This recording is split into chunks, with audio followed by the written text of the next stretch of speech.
여러분 반갑습니다. 오늘은 제 양극화와 지금 굉장히 불평등이 심화되는 지금 상황에서 올바른 분배 정의의 윤리는 뭐고, 이와 관련해서 좋은 민주주의는 어떤 길을 가는 것인가에 대해 좀 얘기를 드릴게요. 관련해서 제가 그래서 어떤 케인즈 경제학이 옳고 하이크 같은 신자유주의 경제학이 틀렸다, 또는 이제 로크나 노직의 자유상주의 윤리가 틀리거나 옳거나, 또는 롤즈의 평등적 자유주의가 옳거나 틀리다, 이런 어떤 주장을 하는 게 아니라, 저는 이제 지금 이 시점에서 가장 우리에게 필요한 어떤 분배 정의의 윤리는 뭐고, 그 다음에 이런 상황 속에서 우리는 어떻게 좋은 민주주의를 일구어갈 것인가, 이런 부분들을 이제 좀 얘기를 하겠습니다. 근데 제 생각이 틀릴 수 있으니까 또 다른 어떤 관점을 가질 수 있을 것 같아요. 그래서 이제 다만 저는 이제 제 생각을 좀 나눠보도록 하겠습니다. 저는 지금 좋은 민주주의 입장에서 봤을 때, 지금 절차적 민주주의를 넘어서 실제 내용이 좋으려면은 케인즈 경제학이라 할까요? 또는 롤스가 말하는 평등적 자유주의, 이런 것들을 좀 더 고려하면서 큰 국가의 복지국가, 또 사회민주주의 방향으로 가야 한다 생각해요, 지금이. 그런데 꼭 그렇다고 해서 제가 롤즈 이론이 맞다, 케인즈 경제학 이론이 맞다, 그리고 이제 복지국가 이론이 맞다, 사회민주주의 이론이 맞다는 그런 걸 주장하는 게 아닙니다. 또 동일한 맥락에서 신자유주의가 잘못됐다고 이렇게 주장하는 것도 아닙니다. 저는 이제 신자유주의, 또 이제 경제학에서는 신자유주의, 또 윤리학에서는 노직 같은 자유시장주의가 나름대로 가치를 가지고 있다고 생각해요. 예컨대 1970년대에 이제 강화된 이제 자유시장주의, 또 신자유주의 경제학은 나름대로 가치를 가지고 생각합니다. 왜냐하면 1930년대부터 1970년대까지의 케인스주의 경제학이 이제 국가 이가를 강조하고 분배 정의와 함께 정부의 시장 개입을 강조하죠. 이런 케인스주의 경제학이 사실은 나름대로 한계를 가지면서 이 한계를 타개하기 위해서 이제 만들어진 것이 밀턴 프리드만이나 하이크의 신자유주의 경제학이죠. 근데 이제 이 신자유주의 경제학을 우리가 무조건 진영 논리에서 이 신자유주의 경제학이 양극화를 일으키고 무한 경쟁의 세계화를 불러일으켜서 더 부자들은 더 많은 것을 갖게 하고 사회약자들은 더 힘들게 했다, 이런 식의 논리가 옳다고 생각하진 않아요. 왜냐하면 실제적으로 이 신자유주의 경제학이 그냥 역사적 공부에서 등장한 게 아니고, 사실은 분배 정의의 문제에 있어서 사회주의와 민주주의의 실패를 딛고 일어선 이론들이거든요. 예컨대 당시만 하더라도 이 사회주의가 어떤 문제를 갖고 있었냐면은, 사회주의는 이제 시장의 실패를 굉장히 강조하면서 정부 역할과 분배를 아주 강조하는 것이 사회주의죠. 근데 우리가 알다시피 사회주의 체제에서 소련과 중국과 베트남과 북한 등이 오히려 가난한 사람들을 더 양산하고 양극화를 더 심하게 했죠. 지금도 중국에 보면은 뭐냐면, 중국 정부가 공산당들이 더 많은 부를 갖고 있잖아요. 그 양극화가 오히려 다른 나라보다, 유럽 같은 나라보다 훨씬 심한 거죠. 그래서 이렇게 사회주의처럼 정부의 역할과 분배를 무조건 강조한다 해가지고 빈부격차 사라지고 가난 문제 해결되는 것이 아니죠. 그리고 유럽식 사회주의 모델도 저는 좋다고 생각하는데, 그 당시에 잘못 운영하면은 어떤 이제 문제가 있냐 하면은, 이제 이게 국가 실패와 연관해가지고 이런 게 있어요. 이렇게 큰 국가를 강조하고 복지 국가를 강조했을 때, 이걸 너무나 방만하게 운영하면은 브레이크가 없는 자동차 같아서 이 복지 제도가 오히려 뭐냐면은 안이한 사람들을 안주하는, 제도에 안주한 사람들을 이제 많이 양산하면서 막대한 재정 적자와 수많은 실업자를 양산할 수 있습니다. 그렇기 때문에 사실은 유럽에 있어서 사회민주주의가 약간씩 이제 문제도 있고 경쟁력이 약화된 차원이 있었잖아요. 영국 같은 경우 특별히 그런 것들을 대처하기 위해서 대처가 굉장히 이제 일어났고, 미국 같은 경우도 이제 그 있잖아요. 그 누구죠? 미국 대통령이 그 누구죠? 그 행복을 찾았어요. 보면은 이제 그 미국 대통령이 등장하죠. 레이건이 하면서 이제 우리는 이제 신자유주의 가야 되겠다 이렇게 얘기할 때 굉장히 가난했던 그 주인공이 가드가 굉장히 열심히 하면서 성취를 하고 성취 행보를 누리고, 실제 또 미국이 1980년대부터 굉장히 이제 시장에서 열심히 이제 일함으로 말미암아 시장과 경쟁을 복권시키면서 굉장히 성취가 많아지죠. 다른 식으로 얘기하면은 이제 아담 스미스가 말하는 그 시장에 자유주의니까 시장에 보이지 않는 손에 의해서 자신의 이기심마저도 굉장히 잘 작동해서 공리주의, 공익을 창출하면서 시장 효용성을 극대화시키면서 국가 경쟁이 생기면서 굉장히 이제 미국 경제가 또 복권되게 되고, 이런 측면에서 볼 때는 오히려 국가 실패보다 시장의 실패가 문제가 될 수 있고, 시장을 강함을 말미암아 미국 경제가 여러 가지 문제를 해결했던 거 보면은 신자유주의가 나름대로 이제 저는 어떤 의미를 가진 생각입니다. 근데 이제 이 신자유주의가 굉장히 강화되면서 어떤 문제가 생기냐 하면은 이제 특히 우리나라는 IMF 이후에 점점 양극화를 심화시키고, 미국 같은 경우는 금융위기에 양극화를 더 심화시키고, 이런 어떤 상황 속에서는 지금은 다시금 약간 그 복지국가나 사회민주주의가 필요하시다는 거죠. 지금 뭐냐면은 어떤 그 물론 이런 게 있어요. 지금 아직까지 공산주의 중국 같은 경우는 정치에 의해서 너무 자본이 독점되는 경향이 있어서 양극화가 있고, 그렇지만 전체적으로 더 문제가 된 것은 뭐냐면은 경제에 의해서 양극화, 그러니까 소수의 자본을 갖고 있는 사람들이 모든 것을 다 지배하는 이런 이제 양극화가 너무 심화되고 있기 때문에 우리가 이런 양극화를 조금 막기 위해서는 독재국가와 사회민주주의, 이를 통한 좋은 민주주의 주가 더 필요할 수 있다는 것입니다. 그래서 우리가 지금 이 시대에는 우리나라는 이제 그 이명박근혜 시대를에서 절차적 민주 위기가 있지만 이제 그것을 극복하고, 물론 좀 사람에 따라서는 문재인 정부 때 그 사법권에 대한 행정부의 너무 개입 통해서 절차적 민주주의가 이제 왜곡됐다 이렇게 주장할 사람 있겠지만, 어쨌든 그런 것들을 극복했을 때 이제 절차적 차원의 민주주의와 이런 문제보다는 실제 내용적으로 지금 굉장히 양극화가 심하고 너무나 경제적으로 힘든 사람들에게 있어서는 사실은 우리가 이제 좀 더 이렇게 뭐냐면은 케인스의 경제학이랄까, 또 롤스의 평등적 정의론, 평등적 자유주의론, 또 존 스튜어트 밀의 후기 이론인 어떤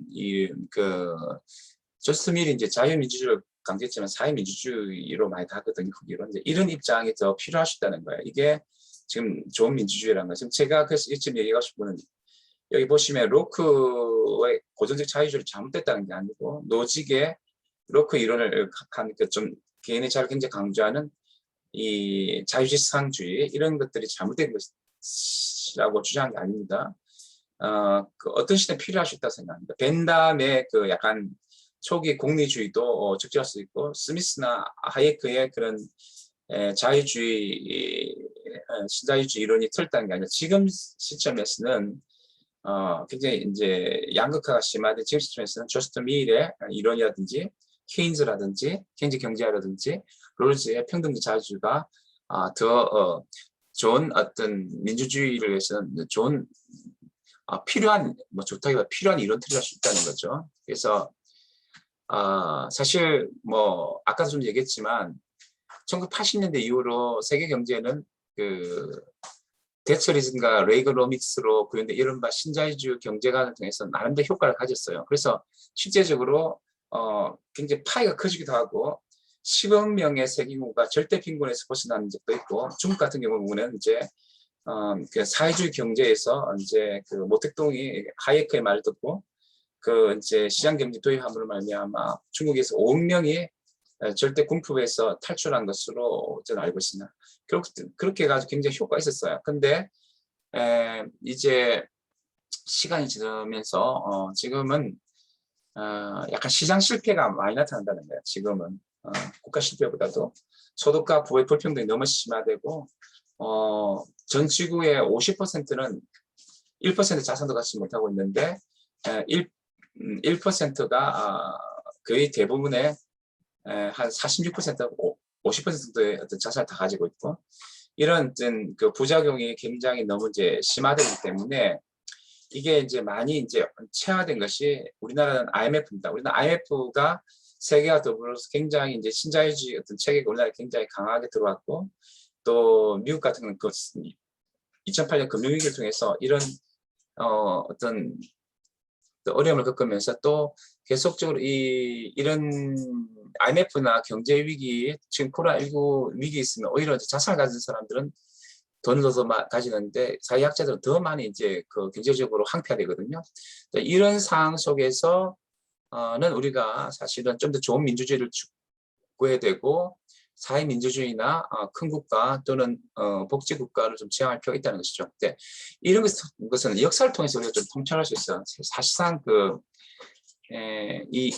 지금 같은 양극화 현상은 100년 전에 있었거든요. 그러니까 19세기 말이나 20세기 초에 보면은 그러니까 미국 같은 경우는 이제 그거죠. 이제 그 링컨 이후로 굉장히 이제 그 남북 전쟁 이후로 굉장히 이제 공업이 굉장히 발전했고, 영국도 뭐 굉장히 발전했는데 이때 부가 소수의 부유층에게 집중됐죠. 그러니까 굉장히 그 남북 전쟁 이후에 본격적인 공업화가 진행됐던 그 세계 공장이 됐던 미국이다. 그 다음에 그 영국 같은 경우에 굉장히 이제 그 부의 평중이 심했던 거죠. 그게 20세기에 와가지고 한 30년대까지 굉장히 가요. 그래서 이제 라이너트 니버 같은 이제 이 신학자이자 뛰어난 자율리학자는 당시의 문제를 뭐냐면은 공산주의 사회주의권에 너무 정치 세력에 의한 자본 독점도 문제고, 또 자유방임주의, 요새 신자유주의가 있어요. 자유방임주의에 의한 그 경제 세력에 의한 자본의 독점이 너무 이제 문제다, 이런 고민들을 갖고 있을 때 사실은 이제 약간 이제 문제가 된 게 뭐냐면은 이때부터 이제 시오도르 루즈벨트 대통령이 이미 이제 20세기 초에 소득 불평등 완화 정책을 좀 썼고, 프랭클린 루즈벨트가 바로 뉴딜 정책 등을 통해서 이 큰 국가를 통해서 뭔가 누진세율을 강조하고 또 큰 국가를 통해서 양극화 문제를 해결하려고 했죠. 그래서 이미 100년 전에 이 꽃피 풀린 자본주의와 자유경쟁의 시장 실패, 이런 사회복지 부재, 이런 문제에 대해서 이렇게 이제 해결을 하려고 했다는 거죠. 그래서 그때 당시가 이게 단순히 경제 문제가 아니고, 그렇게 부의 양극화했을 때 민주주의까지 훼손되고 좋은 민주주의를 이끌지 못한다 생각했기 때문에 큰 국가와 사회복지 또는 사회민주주의 국가를 통한 어떤 양극화 해소를 했던 거죠. 물론 그때도 이런 노력들을 이제 미국의 일부 사람들은 이런 정부 개입이 사회주의화를 추구한 것이다. 그리고 개인의 자유와 창의성을 제하고 자본 축적을 약화시켜서 개인의 성장을 비판하고 제한다 계속 비판했지만 적절한 비판을 생각하지 않고, 저는 이제 그래서 지금 사회주의 같은 건 너무나 많은 이제 실패를 노정했기 때문에, 물론 최근에 가지고 이제 모르겠어요. 그 바디우나 지적 같은 사람은 지금 너무 세계 양극화 심하니까 레닌으로 돌아가야 한다, 아마 그런 얘기를 하는데, 그거는 좀 약간 저는 너무 현실성이 없는 주장이라고 생각하고, 그런 어떤 물론 그 사람 또 윤리 신학자 마르크스 이런 입장을 취하면서 약간 뭐 하여튼 많은 얘기를 하는데 그건 현실성이 없다고 생각하고 지금은 사실은 마치 20세기 초에 이제부터 한 이제 뭐 또 한 3, 40년대 가면은 뉴딜 정책, 그 케인즈 경제학, 또 사회 민주주의 강화되면서 사회복지를 정비하고 사회 안전망을 강화하고 누진세를 인상하고 노동자 권리 보호를 했던 그런 노력들이 있었고 그 결과 이제 서구에서는 사회 민주주의 이념 아래 복지국가가 굉장히 강화된 그래서 한 1970년대까지 미국에서도 복지가 확대된 그런 어떤 성장과 분배가 선순환 이루어진 그런 경제를 가야 된다는 거죠. 물론 이런 노력들 나중에 좀 너무 잘못돼가지고 그 국가 실태의 문제가 굉장히 많이 노정될 때는 다시 신자유주의 통찰이 필요하겠지만 지금은 우리가 양극화가 너무 심하고 소득 불평등이 너무 심하고 그렇기 때문에 이런 현실을 우리가 직시해야 되는 거예요. 특히 우리나라 같은 경우는 세계화 이후에 신자유주의 IMF 이후에 영화 같은 거 보면은 이제 국가 부도의 날 이런 보면은 정말 이제 그때 우리나라가 굉장히 이제 부터 양극화 시대를 겪었는데 사실 국가 부도의 날이 보면 국가 부도의 날이 보면 이제 여러 가지 문제점에 대해서 그 기업이나 가능하면 그 금융 살리고 그 모든 어떤 이 재앙의 어떤 비용을 이제 가난한 사람들에게 전가하면서 그 전가했던 것이 이제 보통 사람들이 이제 비정규직 되는 거죠. 그래서 굉장히 그때부터 우리나라는 소득 격차가 확대되고 소위 양극화가 불평등이 심화됐는데 이 IMF 경제 위기 이후에 계속적으로 우리나라는 이제 비정규직이 급증하고 소득 분배가 악화됐죠. 그리고 이제 삶의 질도 저하되고 저출산 심화되고 노인 빈곤이 확산되고 자살률이 급증되는 여러 가지 문제가 있었고 이게 근데 그게 회복 달성까지 회복되는 게 아니라 계속 뭐냐 하면 더 심화되는 거예요 지금. 물론 우리나라 경제는 대기업 위주로 잘 뭐 또 GDP가 올라오고 이렇게 했지만 이 소득 불평등이랄까 양극화의 문제가 해소가 잘 안 되는 거예요. 그래서 이 지금은 또 이제 금융위기 또 코로나19로 말미암아 더욱더 장기 불안과 실업 증가와 노동시장의 분단화와 또 이 4차 산업혁명 때문에 더 양극화 심화되는데 이런 어떤 상황 속에서는 우리가 신자유주의 경제학이 틀렸다. 또 뭐 노직류의 자유주의 자유시장주의 철학이 틀렸다. 이런 것보다도 제 개인적으로는 이제 우리가 좀 틀리고 이런 부분보다 적실성의 문제에서 지금은 바로 우리가 좋은 민주주의 가기 위해서 절차적 민주주의 넘어서 좋은 민주주의 내용적으로 좀 이 양극화 심한 사회 속에서 정말 힘든 사람들이 좀 더 복지를 누리고 평등을 같이 누릴 수 있게 하기 위해서는 사실은 케인즈 경제학 이런 통찰에서 미국 같은 바이든 같은 게 이제 그린 뉴딜을 추구하잖아요. 그리고 이제 우리나라도 이제 좀 이제 대통령 후보가 그런 어떤 그린 뉴딜과 함께 좀 큰 국가를 통해서 경제 정책들도 굉장히 국가가 조금 이렇게 관여하지만 특별히 복지국가를 제어하면서 사회민주주의를 지향하는 것이 지금 이 우리가 추구해야 할 좀 바람직한 방향이 아닌가. 그리고 복지국가 사회 민주주의를 추구하는 것이 좀 더 좋은 민주주의를 가는 것이고 좀 좋은 방향이 아니겠느냐. 그것이 우리가 분배 정의를 추구하는 것이 아니겠느냐 이런 생각해요. 그래서 제가 지금 강조하고 싶은 건 존 스튜어트 밀의 사회민주주의, 또 케인스의 경제학, 롤스의 평등 자주 옳다는 게 아니라 라이언트 니브라는 어떤 그 신학자 또 사회윤리학자가 얘기한 것처럼 어떤 그 이론이 옳다는 게 아니라 뭐냐면 우리는 그 어떤 균형감을 가지고 시대 속에서 어떤 그 이렇게 지혜를 발휘할 필요가 있다 이렇게 얘기했거든요. 그러니까 그 사람이 얘기한 게 뭐냐면 근데 우리가 그 사회주의나 공산주의에서 지금 중국처럼 너무나 정치에 의해서 자본을 못 독점해가지고 양극화 심화된다면 그걸 좀 해소해야 되지 않겠냐. 그죠? 그럼 중국은 좀 더 이제 자유, 지상주의 이런 쪽으로 신자유주의 원리들 더 많이 도입해야 되겠죠. 그 다음에 이제 이제 미국 같은 경우는 이제 너무 이제 경제 세력에 의해서 모두 자본 독점되니까 이런 것들을 좀 더 국가에서 통제해야 되겠죠. 이제 그런 어떤 그렇게 권력이 집중된 것을 통제해가는 게 균형을 잡아가는 것이 사실은 올바른 분배 정의로 가는 길이라고 이제 라이언스 리번이 얘기했는데 그런 관점에서 봤을 때 지금은 우리가 전체적으로 복지국가와 사회민주주의를 지향하는 가는 것이 좀 신자유주의를 좀 넘어서 바로 좋은 민주주의로 가는 것이 아닌가 이런 생각을 하게 됩니다.